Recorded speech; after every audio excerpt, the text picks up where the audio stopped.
कलावंत होते. नमस्कार. आज 1 ऑगस्ट लोकशाहीर कॉम्रेड अण्णाभाऊ साठे यांची जयंती आहे. या जयंतीनिमित्ताने महाराष्ट्रभर नव्हे तर देशभर वेगवेगळे कार्यक्रम उत्सव होत आहेत. आज या जयंतीनिमित्ताने आपल्याला लोकशाहीर कॉम्रेड अण्णाभाऊ साठे यांचं कार्य समजून घेणं खूप गरजेचं आहे. त्यांचा प्रवास कसा झाला हे समजून घेणं खूप गरजेचं आहे. हे मी यासाठी सांगतो की लोकशाहीर कॉम्रेड अण्णाभाऊ साठे यांच्याविषयीच्या अनेक चुकीच्या दंतकथा, माहिती, गैरसमज, प्रचार लोकांमध्ये झालेले आहेत. त्या निमित्ताने मी एक संधी घेतो की अण्णाभाऊ साठेंचं नेमकं कर्तृत्व, त्यांचं कार्य आणि त्यांनी जी प्रेरणा दिली ती काय होती हे आपण या निमित्ताने समजून घेऊया. आपल्या सगळ्यांना कल्पना आहे की अण्णाभाऊ साठे यांचा जन्म वाटेगावला, त्यांचं मूळ नाव तुकाराम. वाटेगावला एका दलित कुटुंबात त्यांचा जन्म झाला. मांग जातीमध्ये त्यांचा जन्म झाला होता आणि त्यांच्या कुटुंबाला पोटासाठी मुंबईकडे येणं भाग पडलं. 1928-29च्या दरम्यान ते मुंबईकडे आले. त्यांचं वय त्या काळामध्ये खूप कमी होतं. 10-11 वर्षाचे असताना ते मुंबईमध्ये आपल्या आईवडिलांसोबत आणि भावासोबत मुंबईत आले. मुंबईत आल्यानंतर सुरुवातीच्या काळामध्ये ते बायखळाच्या चांदबेबीच्या तिथे राहायला होते. त्यानंतर त्याच ठिकाणी ते अनेक प्रकारची कष्टाची कामं करायचे, ओझी व्हायचे, अशा अनेक कामं त्यांनी केली.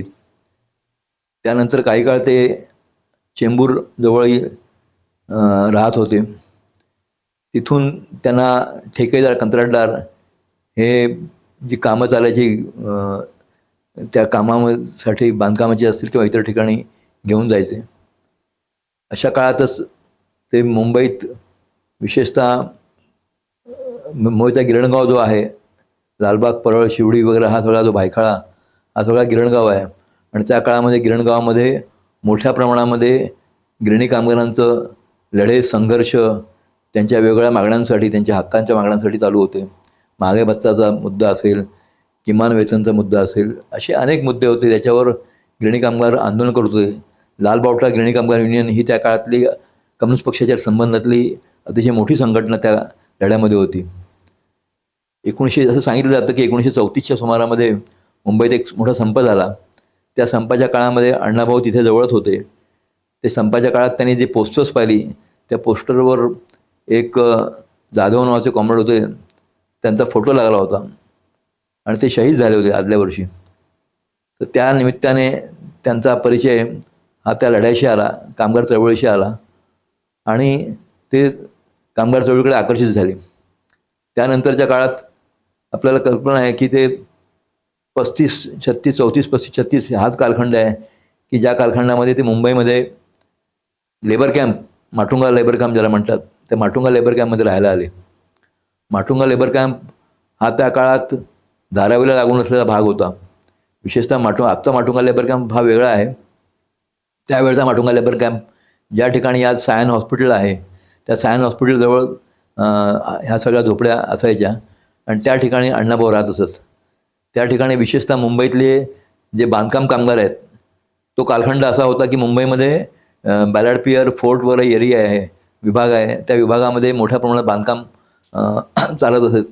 तर त्याचे जे कामगार होते आणि मुंबईची त्या काळची म्हणजे सायन ही मुंबईची शेवटचं टोक होतं, वेस्ट ज्याला म्हणतात, शिव तसं हे होतं. आणि त्याला लागूनच धारावी आणि माटुंगाचा हा सगळा भाग होता. अतिशय दुर्गंधी, गलिच्छ सगळी वस्ती, असं सगळं वातावरण होतं. त्या ठिकाणी अण्णाभाऊ राहायला लागले.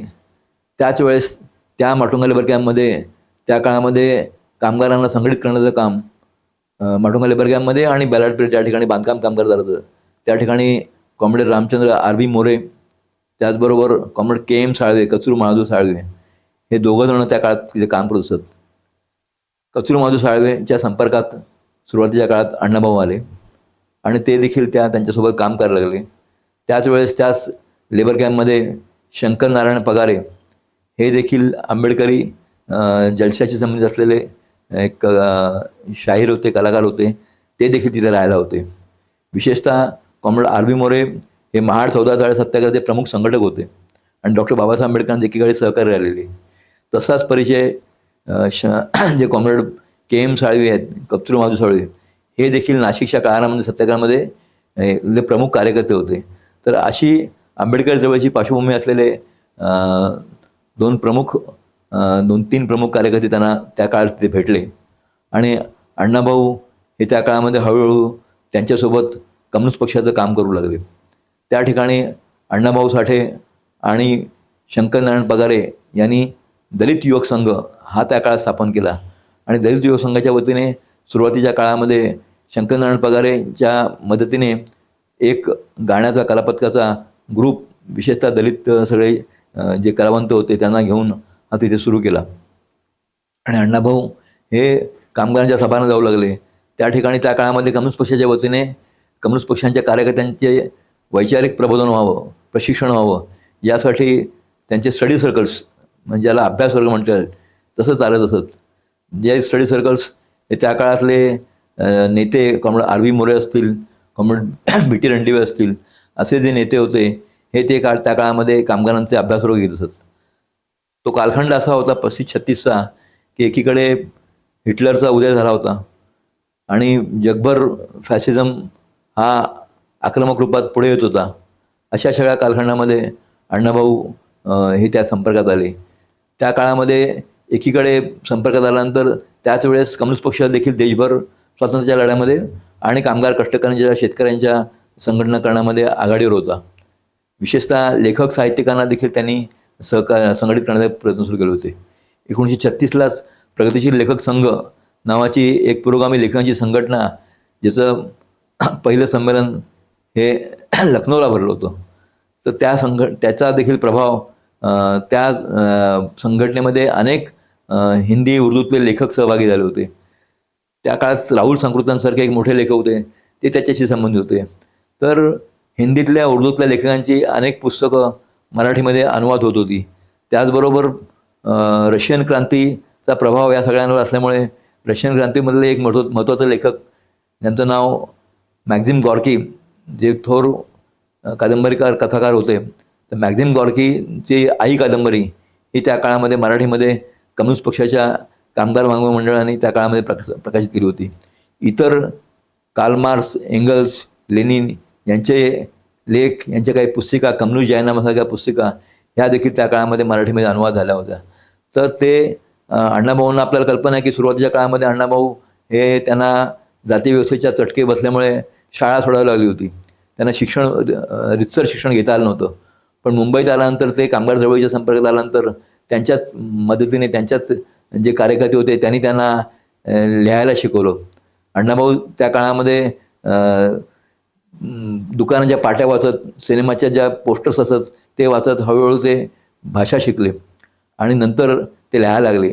त्यांच्याविषयी असं सांगितलं जातं की अण्णाभाऊंनी जे पहिलं गीत लिहिलं हे माटुंगा लेबर कॅम्पमध्ये मच्छरावर लिहिलं.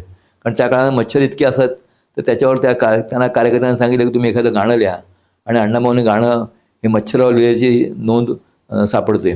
तर अशा तऱ्हेचा अण्णाभाऊंचा लेखनाचा प्रवास जो आहे हा सुरू झाला आणि त्यानंतर अण्णाभाऊ हे कामगार चळवळीची ज्या काही सभा मिटिंगा होत असत त्याला देखील ते हजर राहू लागले. कम्युनिस्ट पक्षाचं कार्यालय दळवी बिल्डिंग परळलं होतं, त्या ठिकाणी ते जाऊ लागले आणि कामगारांच्या संपाच्या मध्ये त्यांच्या मिलच्या गेटवर हे त्यांचं कलापथक हे गाणी म्हणू लागलं, इतर कार्यक्रम घेऊ लागले. याच काळामध्ये 1942-43च्या कालखंडामध्ये अण्णाभाऊंनी, आपल्याला माहिती आहे की हिटलरनी जे आक्रमक केलं होतं रशियावर, त्यावेळेस रशियन फौजांनी ज्या तऱ्हेने झुंज दिली आणि हिटलरचा फॅसिझमचा पराभव केला, तर त्या सगळ्या घटनेचा जागतिक स्तरावर खूप मोठा परिणाम झाला होता. अण्णाभाऊंवर देखील त्याचा परिणाम झाला आणि अण्णाभाऊंनी स्टॅलिनग्राडचा पोवाडा हा लिहिला आणि हा स्टॅलिनग्राडचा पोवाडा हा त्या काळचे जे कम्युनिस्ट नेते होते, कॉम्रेड डांगे असतील, B.T. रणदिवे असतील, P.C. जोशी होते, अशा सगळ्या लोकांनाही खूप आवडलं. त्याचा कार्यक्रम खुद्द कम्युनिस्ट पक्षाचं कार्यालय दळवी बिल्डिंग, त्या दळवी बिल्डिंगच्या गच्चीवर देखील तो कार्यक्रम झालेला आहे. तर याच्यातून अण्णाभाऊंची एक शाहीर म्हणून, एक कलावंत म्हणून अण्णाभाऊ पुढे आले. आणि हाच अशा सगळ्या ह्याच्यामध्ये अण्णाभाऊ त्या काळामध्ये कम्युनिस्ट पक्षाची जी मुखपत्र होती, मशाल निघायचं, नंतर लोकयुद्ध निघायचं, तर याच्यामध्ये अण्णाभाऊ त्याच्यासोबत काम करू लागले. नंतर अण्णाभाऊंनी विशेषतः त्या पक्षाचं काम करत कम्युनिस्ट पक्षाचं काम सदस्य झाल्यानंतर त्याचं काम करत असतानाच अण्णाभाऊंनी नंतर ती जी मुखपत्र होती, मग लोकयुद्ध असेल किंवा मशाल असेल, त्याच्यासाठी ते वार्ताहर म्हणून काम करायला लागले. मुंबईच्या ज्या विशेषतः दलितांच्या ज्या वस्त्या होत्या, मग कुलाब्यापासून ते अगदी माटुंगापर्यंतच्या, तर त्या ठिकाणी काय स्थिती आहे, किती दुरावस्थेमध्ये, किती वाईट स्थितीत दलितांना, कष्टकऱ्यांना, कामगारांना राहायला लागतं, जगायला लागतं, त्यांना साध्या सुविधा देखील नाही आहेत, याच्यावर ते त्यांनी स्तंभलेखन सुरू केलं. त्याचे वृत्तांत ते त्या काळात लिहायचे. आणि अण्णाभाऊंनी त्या काळामध्ये एक चांगला कलाकारांचा ग्रुप संचयी देखील तयार केला होता. अनेक गाणी आहेत. आता आपण त्याचं गाणं, अण्णाभाऊंचं गाजलेलं गाणं, एकजुटीचा नेता झाला कामगार तयार, बदला रे दुनिया सारी दुमदुमली ललकार, हे गाणं त्यांनी कामगारांच्या लढ्यासाठी लिहिलेलं गाणं होतं. गिरणी कामगारांचं जे आंदोलन, संघर्ष सुरू होता त्यासाठी लिहिलेलं गाणं होतं. तर अशी गाणी ते लागलेलं आहे. म्हणजे एकीकडे पद्यलेखन लिहित होते, दुसरीकडे वृत्तांत लेखन, स्तंभलेखनही सुरू केलं होतं. त्याच दरम्यान अण्णाभाऊंना कारण अण्णाभाऊ जे जीवनानुभव त्यांनी अनुभवले होते, त्याच्यातून त्यांना कथा लेखन त्यांनी सुरू केलं. आणि 1949 साली त्यांनी पहिली कथा ही मशालमध्ये त्या काळात लिहिलेली आहे. आणि त्यानंतर अण्णाभाऊंच्या कथा हळूहळू कम्युनिस्ट पक्षाच्या ज्या मुखपत्र होती त्याच्यामध्ये प्रकाशित होऊ लागल्या. आणि अण्णाभाऊ एक लेखक म्हणून, म्हणजे एकीकडे शाहीर म्हणून आणि दुसरीकडे लेखक म्हणून देखील प्रसिद्ध झाला. 1944ला च्या दरम्यानची गोष्ट आहे. अण्णाभाऊ या माटुंगा लेबर कॅम्पमध्ये राहत होते. त्याच काळामध्ये कम्युनिस्ट पक्षांनी ठरवलं होतं की महाराष्ट्रामध्ये किसान सभा, शेतकरी संघटना, किसान सभेची स्थापना संमेलन हे ठाणे जिल्ह्यामध्ये टिटवाळा येथे घेण्याचं ठरवलं होतं. आणि त्या संमेलनासाठी कम्युनिस्ट पक्षाशी संबंधित असलेले जे लेखक, शाहीर होते, विशेषतः आपल्याला कल्पना आहे की शाहीर अमर शेख जे मूळचे सोलापूरचे होते, बार्शीचे होते, किंवा शाहीर दत्ता गवाणकर, द.ना. गवाणकर जे कोल्हापूरचे होते, तर हे दोन शाहीर आणि अण्णाभाऊ हे एकत्र आले आणि माटुंगा लेबर कॅम्पमध्ये त्या काळामध्ये 44 साली लालबावटा कलापथक याची स्थापना झाली. या लालबावटा कलापथकाचं आधी आपल्याला कल्पना आहे की Indian people's theatre association, IPTA नावाची एक नाट्यसंस्था होती. या नाट्यसंस्थेमधून अनेक लेखक, साहित्यिक, नाटककार वगैरे पुढे आले, कलावंत पुढे आले. तर त्या इप्टाचं देखील 1943 साली मुंबईमध्येच एक संमेलन भरलं होतं. तर त्या इप्टाच्या, कारण अण्णाभाऊंना मुंबईमध्ये असल्यामुळे त्यांना अनेक लेखक, कलावंतांची, नाटककारांशी संबंध आला. मामा वरळकर त्या काळात कादंबरीकार होते, ज्यांनी धावता धोटा ही गिरणी कामगारांची कादंबरी लिहिली होती. तर ते स्वतः नाटककार होते. तर त्याच संमेलनाचे ते स्वागताध्यक्ष होते. तर त्यांच्याशी त्याचा संपर्क होता. विशेषतः मुंबईतल्या दामोदर हॉलमधलं तिथे त्याच्या नाटकं व्हायची, तालिमी व्हायची, कामगारांच्या रंगभूमीमध्ये काही हे कार्यक्रम होत असत, तर तिथे अण्णाभाऊ जात असत. तर अण्णाभाऊंचा त्या काळामध्ये इप्टाशी देखील संबंध आला. आणि इप्टाचं जे संमेलन मुंबईमध्ये 43 साली भरलं, ते संमेलन यशस्वी करण्यामध्ये जे इतर अनेक कलावंतांचा सहभाग होता, त्याच्याबरोबरच अण्णाभाऊंचा देखील सहभाग होता. आणि अण्णाभाऊ ते इप्टाच्या कमिटीवर देखील त्या काळात निवडले गेले होते. आणि म्हणजे एकीकडे Indian people's theatre association, IPTA, जी संस्था नंतर खूप मोठी, मोठं नाव झालं, ज्याच्यातून रविशंकरसारखा सितारवादक पुढे आला, बलराज साहनीसारखा नट पुढे आला, ज्याच्यातून दीना पाठकसारखी अभिनेत्री पुढे आली, ज्याच्यामधून उत्पल दत्त असेल किंवा सलील चौधरी असतील, असे अनेक दिग्गज कलाकार जे भारतभर ज्यांची नावं हे झाली, हे सगळे इप्टाचं पुढे आले. पण त्याचा सुरुवातीच्या कालखंडामध्ये ते सगळे उभारण्यामध्ये जे अनेकांचं योगदान होतं, त्याच्यामध्ये अण्णाभाऊंचं देखील महत्त्वाचं योगदान होतं. आणि म्हणूनच मला इथे नोंदवा असं वाटलं की अण्णाभाऊंनी इप्टाच्या स्थापनेमध्ये जो काही सहभाग होता, त्याचबरोबर लालबावटा कलापथकाच्या स्थापनेत त्यांचा जो सहभाग होता, हे लक्षात घेऊन त्या काळी 1949ला इप्टाचं जे संमेलन झालं, त्या संमेलनामध्ये अण्णाभाऊंना अखिल भारतीय स्तरावर ते अध्यक्ष म्हणून त्यांना निवडलं गेलं होतं. आणि हा त्यांचा खूप, त्यावेळेस त्यांचं वय अतिशय कमी होतं. म्हणजे वयाच्या 29व्या वर्षी अण्णाभाऊ साठे हे इंडियन पीपल्स थिएटर असोसिएशनचे ऑल इंडियाचे अध्यक्ष झाले. आणि त्याच्यासोबत त्या काळामध्ये बलराज साहनीसारखे नट असतील किंवा डॉक्टर होमी भाभा जे शास्त्रज्ञ होते, रविशंकरसारखे सितारवादक होते, अनेक उत्पलदासारखे असतील, ऋतिक घटक असतील, असे अनेक जण हे त्या काळात अण्णाभाऊंसोबत त्या काळात काम करत होतं. तर या तऱ्हेचं कर्तृत्व त्यांनी त्यांच्या साहित्यातून दर्शवलं होतं. त्यांनी त्या काळामध्ये विशेषतः अनेक लोकनाट्ये लिहिलेली आहेत.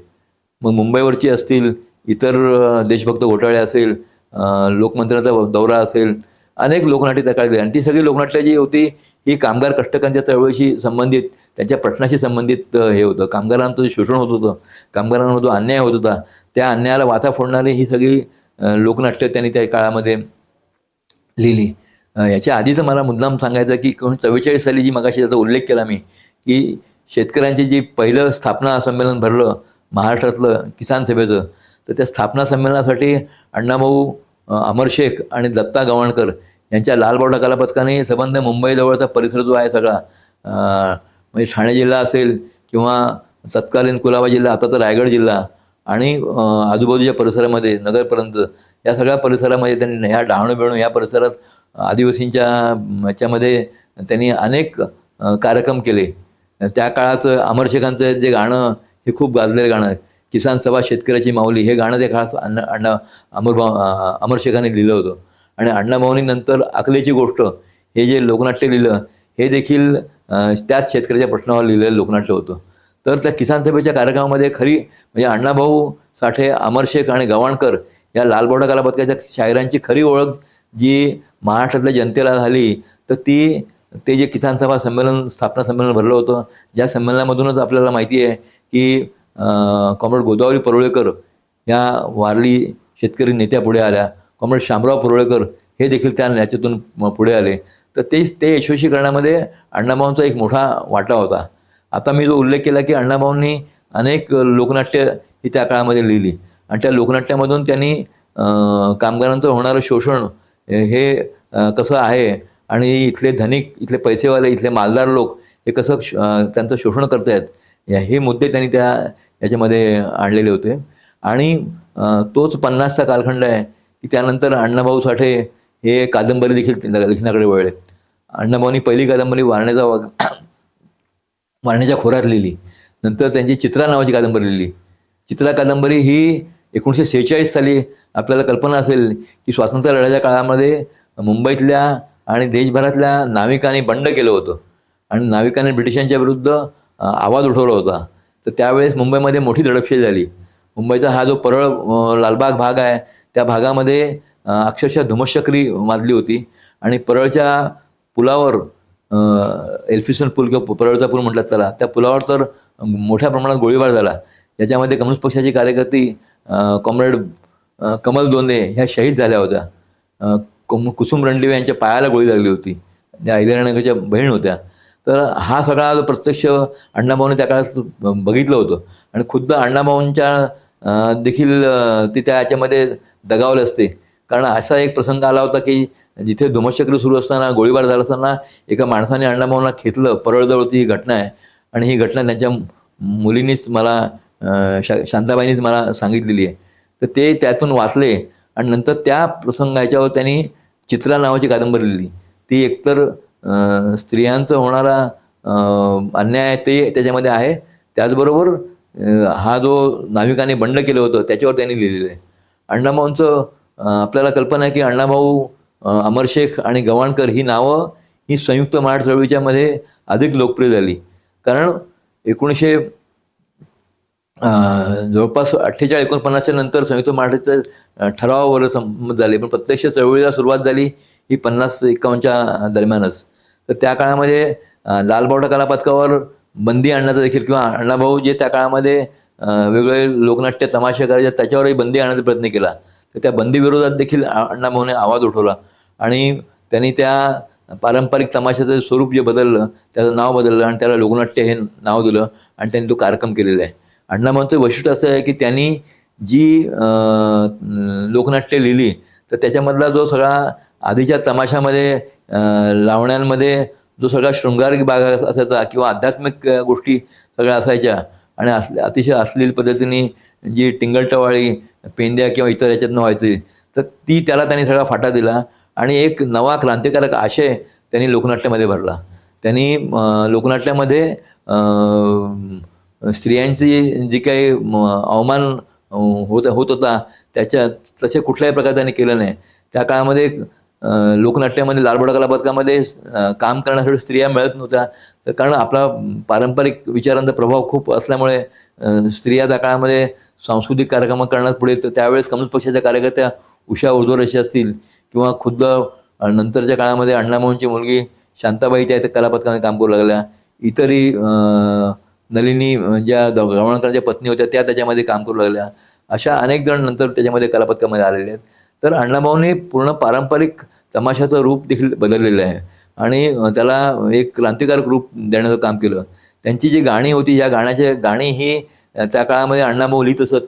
अमरशेख पहाडी आवाजात गात असत आणि त्याला चाली लावण्याचं काम हे त्या काळामध्ये दत्ता गवाणकर यांच्यामधले अण्णाभाऊ आणि अमरशेखापेक्षा दत्ता गवाणकर हे तसं ग्रॅज्युएट झालेले शिकलेले होते, परंतु ते देखील कम्युनिस्ट पक्षाचे कार्यकर्ते होते आणि एका बांधिलकीपोटी त्यांनी लालबडा कला पथकाची जबाबदारी सगळी स्वीकारली होती. विशेषतः अण्णाभाऊंमधला लेखक हेरून त्यांना नवे नवे विषय देऊन त्यांच्याकडनं गाणी लोकनाट्य लिहून घेण्याचं काम हे खास करून गवाणकरांनी केलेलं आहे. अण्णाभाऊंचं अक्षर हे खूप गिचमीड अक्षर असायचं, तर ते अक्षर समजून घेऊन त्याच्यावर संस्कार करायचं काम हे त्या काळामध्ये दत्ता गवाणकर आणि त्या लालबडा कला पथकाचे व्यवस्थापक होते वावी भट, ज्यांनी नंतर अभिनव प्रकाशन सुरू केलं आणि अण्णाभाऊंची फकीरा कादंबरी फकीरा कादंबरी पण प्रकाशित केली. तर ते वावी भट हे त्या या व्यवस्थापक होते. तर हे दोन माणसं त्या काळात हे करत असत आणि अण्णाभाऊंना हा सगळा नंतर संयुक्त महाराष्ट्र चळवळीच्या कालखंडात आपल्याला महत्त्वाची नोंद घ्यायला लागली की संयुक्त महाराष्ट्र चळवळीमध्ये अनेक दिग्गज मोठमोठे नेते होते, कम्युनिस्ट पक्षाचे नेते होते. कॉम्रेड डांगे असतील, आचार्य अत्रे होते, एस एम जोशी होते, उद्धवराव पाटील असतील, अनेक जण त्याच्यामध्ये होते, दादासाहेब गायकवाड त्याच्यामध्ये होते. असे अनेक नेतेही होते. पण त्यांच्या भाषणांच्या बरोबरच ज्या ज्या ठिकाणी सभा कार्यक्रम होत असत महाराष्ट्रामध्ये आणि मुंबईमध्ये त्या ठिकाणी अण्णाभाऊ साठे, अमर शेख आणि दत्ता गवाणकर हे कलापथकाद्वारे आणि नंतर आत्माराम पाटीलसारखे देखील शाहीर होते हे करत असत. आत्माराम पाटलांचं खुशाल कोंबडं दाखवून ठरा हे गाणं आपल्याला माहिती आहे की अमर शेख ठिकठिकाणी गायचे. किंवा अण्णाभाऊंनी त्या काळात लिहिलेली 2 गाणी संयुक्त महाराष्ट्र चळवळीतली ही खूप गाजलेली आहेत. एकतर मुंबईची लावणी, मुंबई तो उंचावरी, मलबार हिले इंद्रपुरी, कुबेराची वस्ती तिथे सुखभोगती, या परळात राहणारं रात्रंदिवस राबणार, मिळून ते खाऊन या पोटभरती. हे गाणं म्हणजे मुंबईमधला कामगार कष्टकरी कसा जगतो, किती भयान अवस्थेत जगतोय, इथल्या हॉस्पिटलची अवस्था कशी आहे, इथले जे ठेकेदारीमध्ये काम करणारे हातगाडी ओढणारे कामगार आहेत ते कशा तऱ्हेने जगत आहेत आणि दुसरीकडे मध्यमवर्ग यांची काय स्थिती आहे याचं अतिशय भेदक चित्रण त्यांनी त्याच्यामध्ये केलेलं आहे. तर ती मुंबईची लावणी ही त्या काळामध्ये खूप गाजली. दुसरं अण्णाभाऊंनी संयुक्त महाराष्ट्र लिहिलेलं गाणं हे माझी मैना गावावर राहिली, तिच्या जीवाची होती या गायली. हे गाणं देखील, हे गाणं सुरुवातीला ऐकताना असं वाटलं की हे गाणं हे आपल्या पत्नीविषयी लिहिलेलं गाणं आहे का, परंतु प्रत्यक्ष असं ते गाणं संबंध जर नीट ऐकलं तर हे एकीकडे विरहाचं हे आहेच, पण त्याचबरोबर महाराष्ट्रापासून जो भाग तुटलेला आहे, जो संयुक्त महाराष्ट्रामध्ये आला नाही, मग डांग, कारवार, निपाणी, बेळगाव वगैरे हा जो भाग होता, तर त्याच्याविषयीची जी तिथल्या लोकांची जी भावना आहे, ते जे दुःख होतं हे त्यांनी माझी मैना गावाकडे राहिली, तिच्या जीवाची होती या गायली या गाण्यातनं त्यांनी व्यक्त केलेलं आहे.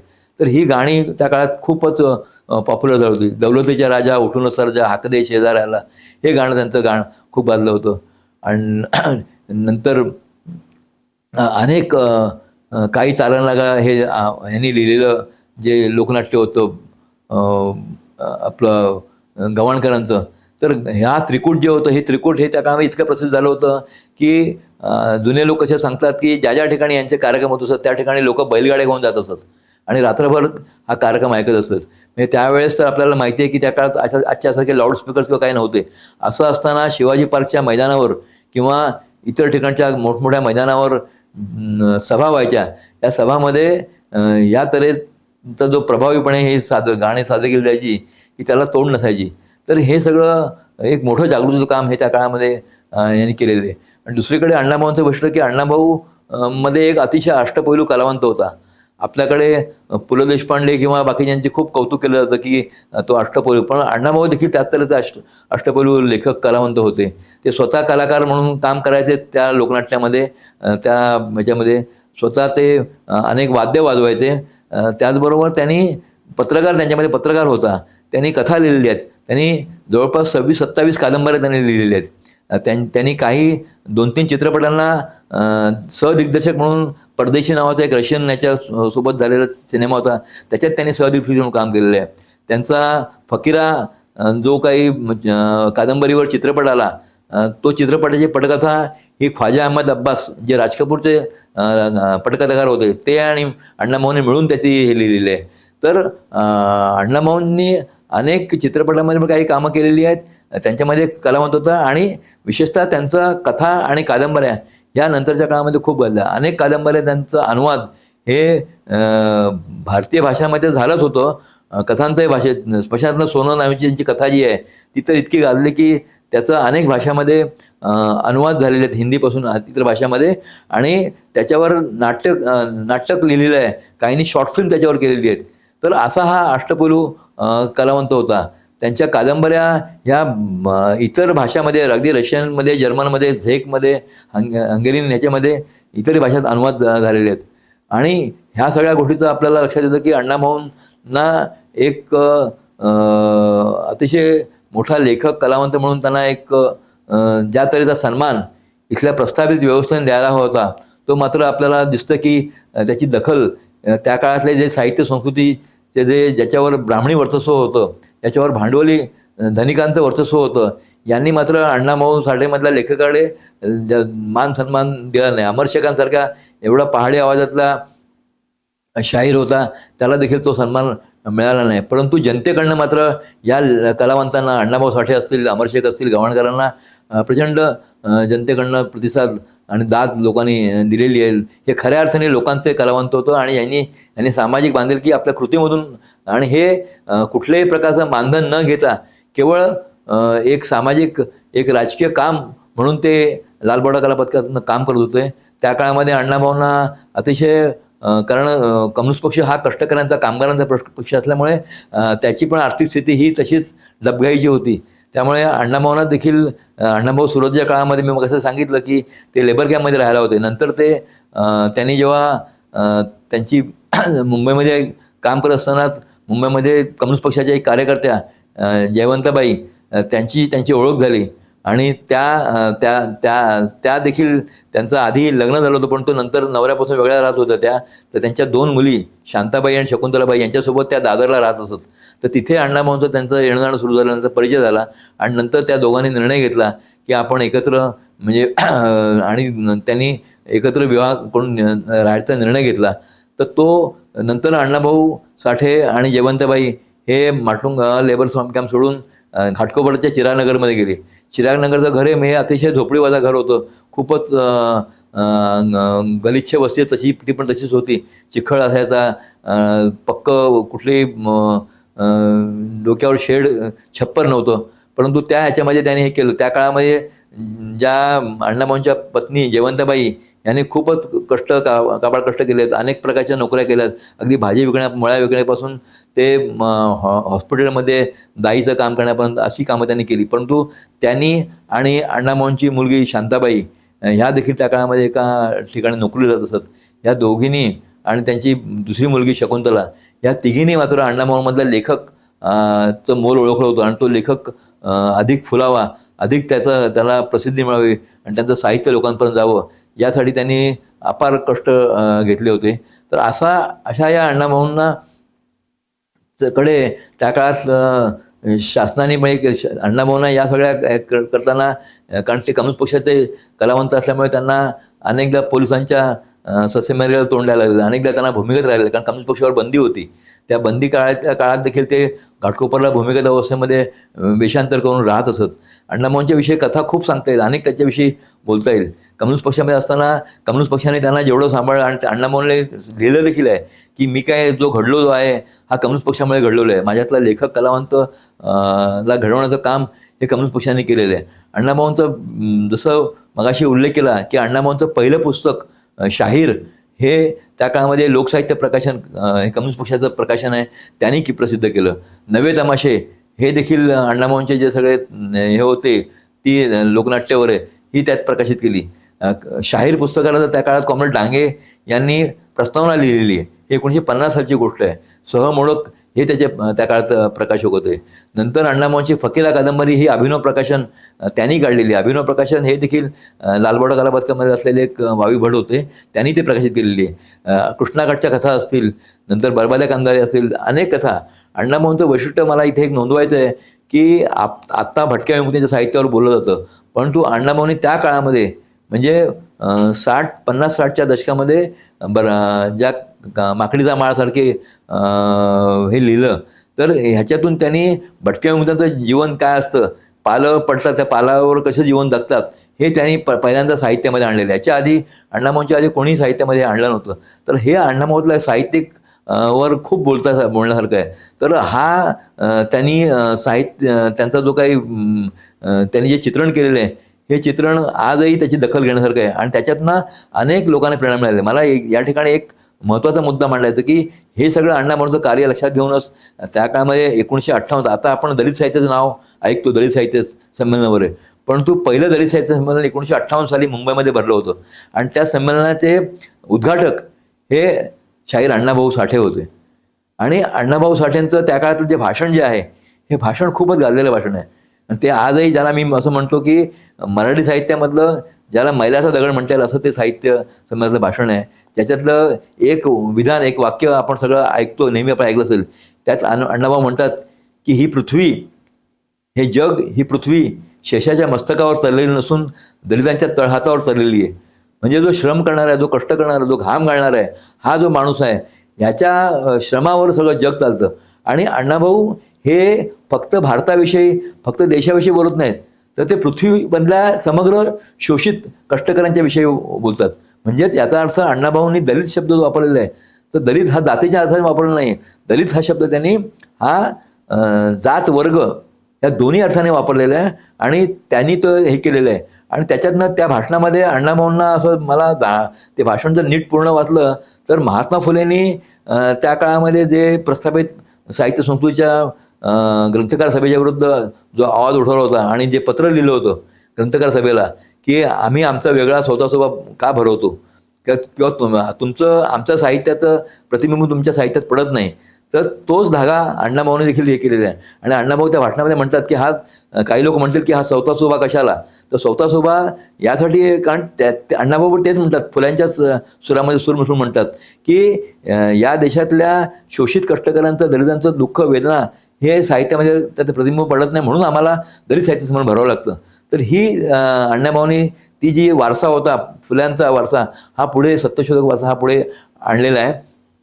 आणि दलित साहित्याच्या ह्या भाषणानंतरच बघतो की महाराष्ट्रामध्ये जे दलित साहित्याचा जो प्रवाह नंतरच्या काळामध्ये पुढे विशेषतः 60च्या नंतर बघतो, तर अण्णाभाऊ ज्या माटुंगा लेबर कॅम्पमध्ये राहत होते त्याच माटुंगा लेबर कॅम्पमध्ये त्या काळामध्ये बाबूराव बागुल, जे खऱ्या अर्थाने ज्याला दलित साहित्याची वैचारिक जी हे केलं, वैचारिक त्याची जी पाया घालण्याचं जे काम केलेलं आहे, तर ते बाबूराव बागुल हे त्या काळामध्ये अण्णाभाऊंच्या सोबतच माटुंगा लेबर कॅम्पमध्ये राहत असत. त्यांचाही प्रभाव त्यांच्यावर होता. त्या माटुंगा लेबर कॅम्पमध्ये हिंदीतला एक मोठा शायर शैलेंद्र, ज्यांनी राज कपूरच्या सिनेमात अनेक गाणी लिहिली, तर शैलेंद्र पण ते राहायला होता. मजनू इंदूरसारखा एक शायर होता, तो देखील ते राहायला होता. तर हे सगळे या सगळ्यांचा सहवास त्या काळामध्ये अण्णाभाऊंना तो होताच, परंतु बाबूराव बागुल, त्यातून आपण बघतो की नंतरच्या काळामध्ये बाबूराव बागुलांच्याच पुढाकाराने दलित साहित्य संमेलन किंवा इतर सगळ्या गोष्टी, दलित साहित्याचा प्रवाह हा अधिक विकसित झालेला दिसतो. विशेषतः औरंगाबादसारख्या ठिकाणी जे मिलिंद महाविद्यालयातून अस्मिता नावाचं मासिक सुरू झालं, मना वानखडे असतील, सुखराम हिवरावाळे असतील, गंगाधर पांतवण हे सगळे लोक होतं, तर यांच्यावर देखील वेगळ्या अर्थाने अण्णाभाऊंचा म्हणा किंवा बाबूराव बागुलांचा प्रभाव आपल्याला दिसतो. आणि एक कालखंड असा होता की अण्णाभाऊंचं लेखक म्हणून मान्यता देण्याचं काम फक्त पुरोगामी साहित्यिक, मार्क्सवादी किंवा कम्युनिस्ट पक्षाशी संबंधित जे लोक होते ते त्यांचा पुरस्कार करत होते. परंतु मोठ्या संख्येने जेव्हा दलित साहित्याची, विशेषतः 70च्या दशकामध्ये आपण बघतो की 70च्या दशकामध्ये एकीकडे दलित साहित्याचा उधाण आलं होतं, त्याच पार्श्वभूमीवर अण्णाभाऊंच्या साहित्याला देखील अधिक मोल आलं. अण्णाभाऊंचं लिखाण लोक वाचू लागले आणि अण्णाभाऊंवर विशेषतः 70-80 दशकात म्हणजे एकीकडे आपण बघतो की तोच कालखंड असा आहे की ज्या कालखंडामध्ये दलित पॅन्थर 1972ला स्थापन झालेली आहे. आणि दलित पॅन्थर ज्यांनी स्थापन केली त्याच्यामधले जे प्रमुख लोक होते त्याच्यामध्ये नामदेव ढसाळ असतील, जबी पवार असतील, राजा ढाले होते, अर्जुन डांगळे, इतर हे सगळे लोक होते, अविनाश महातेकर वगैरे सगळे. तर याच्यातल्या राजा ढाले हा विद्यार्थी असताना त्या काळात अण्णाभाऊंना भेटत असत. दलित साहित्य संमेलनाच्या वेळेस त्यांना घेऊन गेलो किंवा अर्जुन डांगळे देखील हे त्या दलित साहित्य संमेलनाला उपस्थित होते. तर बाबूराव बगोल यांच्यावर देखील तो प्रभाव अण्णाभाऊंचा होता. आणि नंतर दलित पॅन्थरच्या चळवळीबरोबर दलित पॅन्थरची चळवळ आणि दलित साहित्य चळवळ ही दोन्ही हातामध्ये हात घालून सुरू होती आणि त्याच्यातून एक नवी पिढी पुढे आली. आणि त्याचा प्रभाव आपल्याला बघतो की दलित पॅन्थरमध्ये वेगवेगळ्या जाती धर्माचे लोक होते. त्याच्यामध्ये बौद्ध तर होतेच, पण त्या बौद्धेतरामध्ये मातंग असतील, चर्मकार होते, ढोर असतील, मुस्लिम समाजातले होते, बंजारा होते, अनेक लोक होते. विठ्ठल साठेसारखा एक मातंग समाजातला मोठा कार्यकर्ता हा पॅन्थरमध्ये त्या काळात काम करत होता. असे अनेक लोक त्या पॅन्थरने व्यापक हे होतं. आणि पॅन्थरनी वैचारिक भूमिका देखील आपण बघितली तर अण्णाभाऊंनी जो दलित शब्द वापरलेला आहे त्यांच्या भाषणामधल्या पहिल्या संमेलनामध्ये, तोच दलित शब्दाचा अर्थ पॅन्थरनी घेतला होता. आणि पॅन्थरने देखील दलित शब्दाची व्याख्या ही व्यापक केली होती.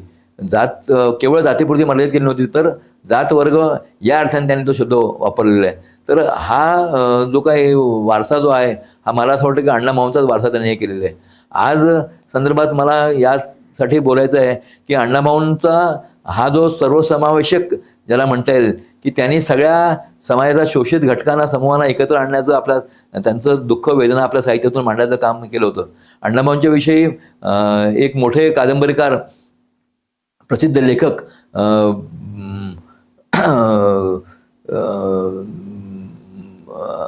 लेखक, ज्यांची विश्वास पाटील, हे विश्वास पाटीलांनी त्यांचं अण्णाभाऊंवर आता त्यांचं एक चरित्र लिहिलेलं आहे. तर त्यांच्याशी ते मला म्हणाले मध्ये की अण्णाभाऊंच्या कादंबऱ्यातली बहुतेक पात्र जी आहेत आणि नायक जे आहेत हे मराठा समाजाचे आहेत, परंतु खेदाने म्हणावं असं वाटतं असं ते म्हणाले मला की मराठा समाजाने देखील ज्या तऱ्हेने दखल अण्णाभाऊंची घ्यायला होती ती घेतली नाहीत. परंतु मला आता खात्री आहे की आता मात्र अण्णाभाऊंना सर्व, कारण अण्णाभाऊंनी त्यांच्यामधली जी पात्रं आहेत, विशेषतः स्त्रियांच्याबद्दल अतिशय बंडखोर स्त्रिया ही त्यांची नायिका आहेत, पात्रं आहेत. त्यांनी समाजातल्या तळागाळातले फकीरा असेल किंवा वाघातला जे नायक होते, फकीरा ही कादंबरी तर सरळ सरळ ब्रिटिश साम्राज्याच्या विरोधातला जे बंड झालं होतं त्या बंडाची कहाणी फकीरामध्ये त्यांनी आणलेली आहे.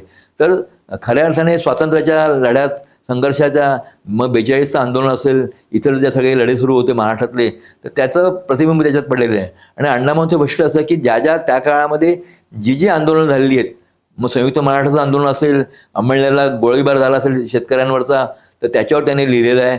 बंगालमध्ये दुष्काळ पडला होता, त्या बंगालच्या दुष्काळासंदर्भात त्यांचं बंगालची हाक हे वक्त एवढा गाजला की बंगालमधल्या लोकांचं बंगालीमध्ये अनुवाद करून घेतला आणि त्याचे बॅलेच्या रूपातले प्रयोग हे लंडनच्या रॉयल हॉलमध्ये केलेले आहेत. तर असं अण्णाभाऊंचं साहित्य हे केवळ महाराष्ट्रापुरतं सीमित नजर राहिलं, तर त्यांनी महाराष्ट्राच्या सीमा ओलांडल्या होत्या आणि फार आंतरराष्ट्रीय स्तरावर गेलं होतं. त्यांचा स्टॅलिनग्राडचा पोवाडा हा तर जगभर त्या काळामध्ये गाजला होता, कारण फॅसिझमच्या विरोधातलं अतिशय ज्याला प्रेरणादायक असे तो पोवाडा हा त्या काळातला होता.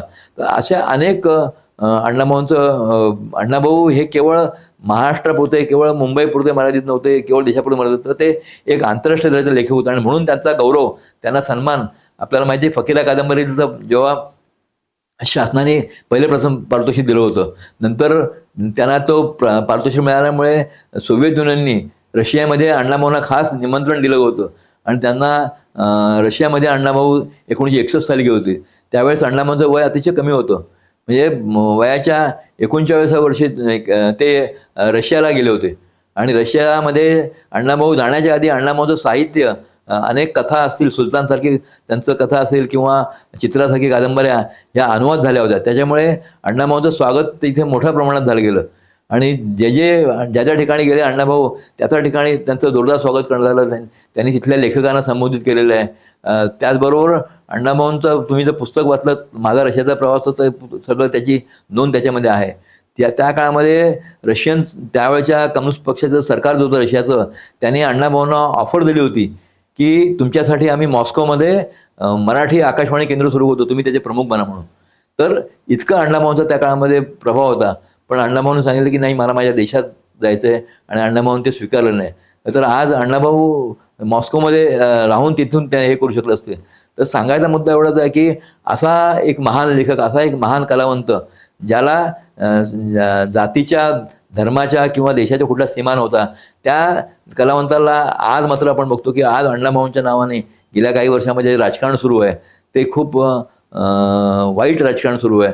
आपल्याकडे नेता, कुठलाही नेता झाला की त्याला जातीच्या चौकटीत बंदिस्त करण्याची प्रथा आहे. मग शिवाजी महाराज असतील, मग महात्मा फुले असतील, मग बाबासाहेब आंबेडकर असतील किंवा अण्णाभाऊ साठे असतील, हे जे काही आजच्या काळात सुरू झालेले आहे, विशेषतः अलीकडच्या काळामध्ये अण्णाभाऊंना एक जातीचं प्रतीक म्हणून काही अण्णाभाऊ ज्या समाजात त्या समाजातले लोक हे करण्याचा प्रयत्न करतात. मला त्यांना या निमित्ताने विनम्रपणे सांगायचं आहे की अण्णाभाऊंना एका जातीमध्ये बंदिस्त करू नका. अण्णाभाऊचं विशाल कर्तृत्व होतं आणि ते जग बदल घालून गाव जेव्हा म्हणतात, गाणं लिहितात, ते जग बदलायला निघालेले. ते केवळ एका आपल्या प्रांतापुरतं, देशापुरतं किंवा जातीपुरतं किंवा समाजापुरतं मर्यादित नव्हते. तर हा जो संदेश जो आहे अण्णाभाऊंचा, हा आपल्याला लक्षात घेण्याची आज खूप गरज आहे. अण्णाभाऊ गर्वाने म्हणत असत, लाल झेंडा घेऊन हाती करायला इथे क्रांती, मजुराची नवी पिढी जन्म घेती. तर अण्णाभाऊने जे लाल झेंड्याचं स्वप्न पाहिलं होतं की कष्टकऱ्यांचं राज्य आलं पाहिजे, समाजामध्ये शोषण बंद झालं पाहिजे, कामगार शेतकऱ्यांचं होणारं शोषण जे आहे ते थांबलं पाहिजे, हे स्वप्न त्यांनी बघितलं होतं. आणि त्यांना पूर्ण जगाचं परिवर्तन करायचं होतं. आणि त्यांनी आपली कादंबरी ही डॉक्टर बाबासाहेब आंबेडकरांच्या झुंजार लेखणीला अर्पण केलेली आहे. त्यांचं जगबदल घालून गाव हे त्यांना अर्पण केलेलं गीत आहे. तर अशा अनेक गोष्टी आहेत की जे अण्णाभाऊंच्या कथा बघितल्या पण, तर त्या कथांमध्ये देखील धर्मांतर बाबासाहेबांनी केल्यानंतर त्याचे काय परिणाम झाले किंवा जाती व्यवस्थेचे चटके कसे बसतात, तर त्यांच्या सापळासारखी कथा असेल, उपकाराची फेड असेल, मणीसारखा त्यांची कथा, हे सुवर्णाचं मणी असेल, अशा अनेक, मर्याचा गाडा त्यांची कथा आहे, अशा अनेक कथांमधून त्यांनी जागृतीचं, प्रबोधनाचं काम केलेलं आहे. तर अण्णाभाऊंचा हा जो संदेश जो आहे, हा संदेश, हा विचार, हा आपण कसं लोकांपर्यंत घेऊन जाऊन हा प्रयत्न आज करण्याची गरज आहे. आज काही जण डॉक्टर बाबासाहेब आंबेडकर आणि अण्णाभाऊ यांना समोरासमोर उभं करण्याचं आणि त्याच्यामध्ये वितृष्ट किंवा त्यांच्यामध्ये भांडणं लावायचा प्रयत्न काही लोक करतायत, आणि ते केवळ आपल्या राजकीय स्वार्थासाठी करतायत. तर त्यांच्यापासून सावध असलं पाहिजे. कारण आज बौद्ध समाज असेल आणि मातंग समाज असेल, या दोन्ही समाजामध्ये सलोखा राहणं हे गरजेचं आहे. आज जी काही कुठल्या समाजाची आर्थिक दुरावस्थिती आहे त्याची जबाबदारी ही कुठल्या एका विशिष्ट समाजाला न देता या सरकारची जी धोरणं आहेत, जे विशेषतः जागतिकीकरणाच्या नंतर, खाजगीकरणाचं धोरण सुधारल्यानंतर या देशातल्या दलित, शोषित, कष्टकऱ्यांची अवस्था अतिशय बिकट होत गेलेली आहे. नोकऱ्या कमी होत गेलेल्या आहेत. आरक्षणाचं प्रमाण, आरक्षण फक्त कागदावर राहिलेलं आहे. आणि त्या कागदावरच्या आरक्षणासाठी आज उपवर्गीकरणाच्या नावाखाली अण्णाभाऊंचा किंवा लहुजी वस्ताद यांचा जो काही वापर करणं काही लोक करतायत, हे चुकीचं आहे. अण्णाभाऊ असतील किंवा लहुजी साळवे असतील, तर ही सगळी लोक यांनी समाज जागृतीचं काम केलं आहे, यांनी सर्व समाजाला घेऊन सोबत काम केलेलं आहे. तर हा जो त्यांचा कर्तृत्व आहे, हे कर्तृत्व आपण खऱ्या अर्थाने या स्मरण करून त्यांची दखल घेतली पाहिजे. आज अण्णाभाऊंच्या विषयी मी शेवटचा भाग फक्त बोलणार आहे की अण्णाभाऊंविषयी त्यांच्या मृत्यूनंतर अनेक दंतकथा पसरलेल्या आहेत. की काही लोक सांगतात की अण्णाभाऊंची कम्युनिस्ट पक्षामुळे खूप वाईट अवस्था झालेली, त्यांना खायला प्यायला मिळत नव्हते, ते 4-4 दिवस उपाशी राहायचे वगैरे काय, आणि ते उपासमारीतच मेले. काही लोक सांगतात की अण्णाभाऊ या चिरागनगरच्या घाटकोपरला, चिरागनगरला त्यांचं 4 दिवस प्रेस सडत पडलं होतं आणि तिथे ते वारले. काही लोक सांगतात गोरेगावच्या सिद्धार्थनगरच्या झोपडपट्टीमध्ये अण्णाभाऊ वारलेले आहेत आणि त्यांनी 4-4 दिवस खाल्लं नव्हतं. आणि हे सांगणारे लोक जे आहेत हे मोठमोठे विचारवंत, अभ्यासक, शासनाच्या कमिट्यांवर असलेले लोक होते. त्यांची आता मी काही नावं घेत नाही आहेत, मी माझ्या पुस्तकात लिहिलेलं आहे. तर मी साक्षीदार आहे. अण्णाभाऊ साठेंना जरूर त्यांच्या 60च्या आधीच्या कालखंडामध्ये त्रास झालेला आहे, पण 60 नंतर आपण बघतो की 60 नंतर अण्णाभाऊ साठे, अमर शेख, गवाणकर हे संयुक्त महाराष्ट्राचे मोठे कलावंत म्हणून पुढे आलेले आहेत. आणि अण्णाभाऊंच्या कादंबऱ्यांवर नंतर सिनेमे अनेक जवळपास 6 ते 7 सिनेमा अण्णाभाऊंच्या कादंबऱ्यावर झाले आहेत. तर अण्णाभाऊंना त्या काळामध्ये त्यांच्या कादंबऱ्यांचे मानधन कमी होतं, पण कादंबऱ्याचे पण पैसे मिळत होते आणि सिनेमातने थोडं बहुत पैसे मिळत होते. अशी काय अण्णाभाऊंना उपासमारीची पाळी कधीच आली नव्हती. आणि अण्णाभाऊंना शेवटच्या कालखंडामध्ये 1968 साली गोरेगावमध्ये सिद्धार्थनगरला शासनाने कोट्यामधलं घर दिलं होतं आणि त्याच्या जवळच मी राहायला होतो. सिद्धार्थनगरला माझं घर पत्राचाळीमध्ये होतं, तिथे मी राहायला होतो. आणि अण्णाभाऊंना सिद्धार्थनगर नंबर 2 मध्ये राहत होते. तर तिथे मी प्रत्यक्ष अण्णाभाऊंना बघितलं, कारण अण्णाभाऊंचे आणि माझ्या आजोबांचे आणि आमचे कौटुंबिक संबंध असल्यामुळे त्यांचं घरी नेहमी येणं असायचं आणि माझं लहानपणापासून त्यांना बघायला मिळालेलं आहे. अण्णाभाऊंना मी शेवटचा फक्त प्रसंग सांगणार की अण्णाभाऊ 18 जुलै 1969ला वारले. त्याच्या आदल्या दिवशीची गोष्ट आहे. 17 जुलै 1969ला अण्णाभाऊ तर त्या काळामध्ये टिळा लावते मी रक्ताचा आवडी कादंबरीवरचा त्यांचा सिनेमा हा त्या काळात प्रकाशित झाला होता. आणि अण्णाभाऊ त्या दिवशी त्या काळात त्यांना अण्णाभाऊंना शासकीय मानधन मिळायचं. ते जवळपास 300 रुपये मानधन होतं. 1969 साली 300 रुपये मानधन किती असेल तुम्ही आज विचार करू शकता. तर अण्णाभाऊ त्या काळामध्ये टॅक्सीने जायचे आणि टॅक्सीने हे मी स्वतः पाहिलेलं आहे. आणि 17 जुलैची गोष्ट आहे. आम्ही अण्णाभाऊंच्या घराच्या आणि माझ्या घराच्या मध्ये जो चौक होता त्या चौकामध्ये कट्ट्यावर आम्ही बसलो होतो आणि एक टॅक्सी आली संध्याकाळच्या वेळेस आणि टॅक्सीवाला 2 चक्रा मारल्या आणि त्याने आमच्या जवळ आणून टॅक्सी उभी केली आणि आणि मला विचारलं की ह्यांना ओळखतं. मी बघतो तर पाठीमागे अण्णाभाऊ मान टाकून शुद्ध हरपलेली होती आणि मान टाकून पडले होते. मग मीच टॅक्सीमध्ये बसलो आणि टॅक्सीमध्ये बसून त्या जवळच अण्णाभाऊंचं घर होतं, तिथे टॅक्सीमध्ये बसून मी आणि टॅक्सीवाल्यांनी धरून नंतर अण्णाभाऊंना घरात सोडलेले 17 जुलै 1969ची गोष्ट आहे. आणि त्यानंतर दुसऱ्या दिवशी अण्णाभाऊ 18 जुलैला त्याच गोरेगावच्या सिद्धार्थनगर, ते घर इतकं चांगलं होतं, त्याच्यावर फोटोही माझ्याकडे आहे. त्या घराच्या शेजारी अण्णाभाऊंच्या घराच्या शेजारीचं 2 खोड्या सोडून ज्या कॉर्नरचं जागा होती त्या ठिकाणी नंतर अण्णाभाऊ गेल्यानंतर अमोल पालेकरांच्या एका सिनेमाचं शूटिंगही त्या ठिकाणी झालेलं आहे. म्हणजे असा चांगली जागा अण्णाभाऊ राहत होते. त्याच्यामुळे अण्णाभाऊ झोपडपट्टीमध्ये राहत होते, त्यांचं प्रेस सडलं होतं वगैरे, ह्या सगळ्या गोष्टी खोट्या आहेत. त्यानंतर अण्णाभाऊ वारल्यानंतर स्वतः माझ्या वडिलांनीच कम्युनिस्ट पक्षाच्या लोकांना ऑफिसला कळवलं, वर्तमानपत्रांना, आकाशवाणीला कळवलं आणि डॉक्टरना आणून प्रत्यक्ष अण्णाभाऊंचं, कारण त्या काळामध्ये डॉक्टर चेक करूनच तो मृत झाला असं घोषित करत असतात. तर त्यांना डॉक्टरना आणलं आणि डॉक्टरांनी मग ते सर्टिफिकेट दिलं. तर अशा तऱ्हेचं हे माझ्या वडिलांनी त्या काळात केलं. आणि नंतर मला आठवतं की अण्णाभाऊंच्या अंत्ययात्रेविषयी सांगितलं होतं की अण्णाभाऊंच्याला खूप कमी लोक होते, हाताच्या बोटावर मोडण्यावरती लोक होतं. तर हाताच्या बोटावर मोडण्याचे लोक जे सांगतात यात काही तथ्य नाही आहे. मी नावं सांगू शकतो त्या काळात कोण कोण होतं. त्याच्यामध्ये एक मोठं नाव शाहीर अमरशेख होते, बाबूराव बागुल होते, नारायण सुर्वे होते, दया पवार होते, राजा ढाले होते, अर्जुन डांगळे होते, प्रल्हाद चेनवणकर होते, डॉक्टर सदा कराडे होते, शाहीर चंदू भरडकर होते, प्रसिद्ध सिनेकलावंत A.K. हंगल होते, बाबूराव भारसकर हे त्या काळातले माजी मंत्री होते, ते त्या काळात इथे येऊन गेले होते. माझे आजोबा खुद्द कमळ आलवी मोरे होते, माझे वडील सत्येंद्र मोरे होते, नंतर बासव हाटे हे साहित्यिक होते, त्याच्याबरोबरच ॲडव्होकेट काकासाहेब आळेकर, ही काही ठळक नावं तुम्हाला सांगतोय. बी नीलप्रभा ज्या कलावंत त्या तिथे होत्या. असे अनेक, अर्थात त्या काळात असं झालं होतं की अण्णाभाऊंचं, काही लोकांना वाटलं की अण्णाभाऊ राहायला घाटकोपरला, त्यामुळे काही लोक घाटकोपरला गेले आणि पावसाचे त्या काळात दिवस होते.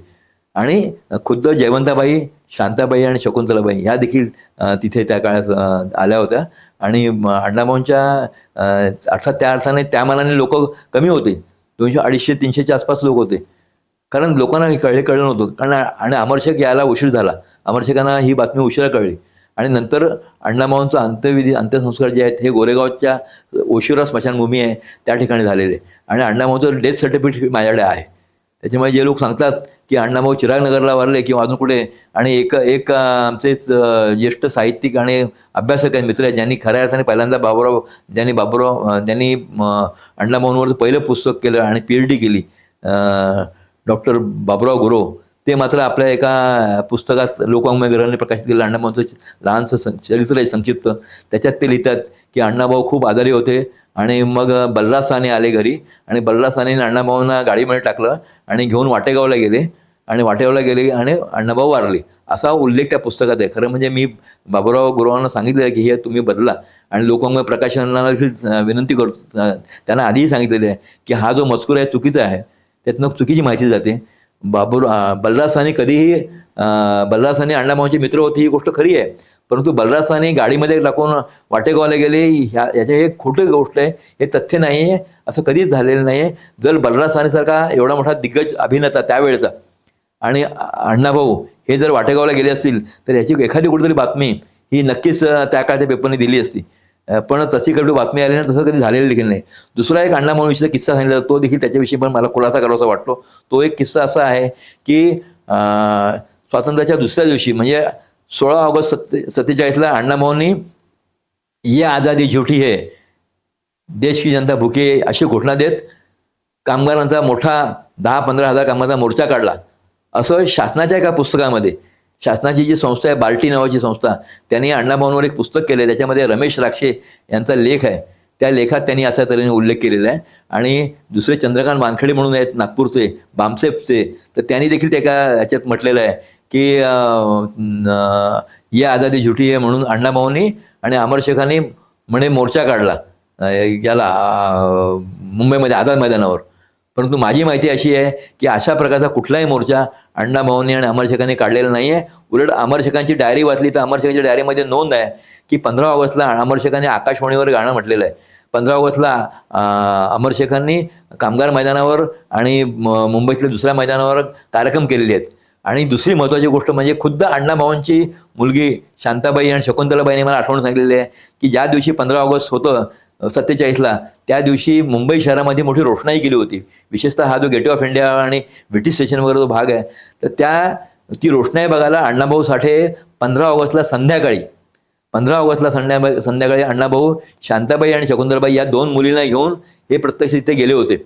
आणि ते सगळं रोषणाई बघून अण्णाभाऊ पहाटे 3 वाजता घाटकोपर चिरानगरच्या घरी आलेले आहेत. आता जो माणूस जे अण्णाभाऊ घाटकोपर चिरानगरला पहाटे 3 वाजता येतात ते दुसऱ्या दिवशी 16 तारखेला ऑगस्टला मोर्चा नेतील काय? आणि एवढा मोठा मोर्चा निघाला असेल स्वातंत्र्याच्या दुसऱ्या दिवशी तर त्याची नोंद आझाद मैदान पोलीस स्टेशनला किंवा वर्तमानपत्रामध्ये यायला पाहिजे. परंतु हा खोटा प्रचार अण्णाभाऊंच्या नावाने काही लोक करतात, तर हे देखील अतिशय खोटं आहे. हे मी या ठळक गोष्टी मुद्दाम ज्या आहेत त्याच्याविषयी आता मुद्दाम सांगितलं की अशा प्रकारच्या अनेक दंतकथा कम्युनिस्टांना शिवाय देण्यासाठी किंवा कम्युनिस्टांना बदनाम करण्यासाठी लोक सांगत असतात की कम्युनिस्टांनी अण्णाभाऊंची उपेक्षा केली. कम्युनिस्टांनी अण्णाभाऊंची अजिबात उपेक्षा केली नाही. उलट कम्युनिस्टांनी अण्णाभाऊंमधला लेखक कलावंत जिवंत ठेवला, त्यांचे साहित्य प्रकाशित केलं.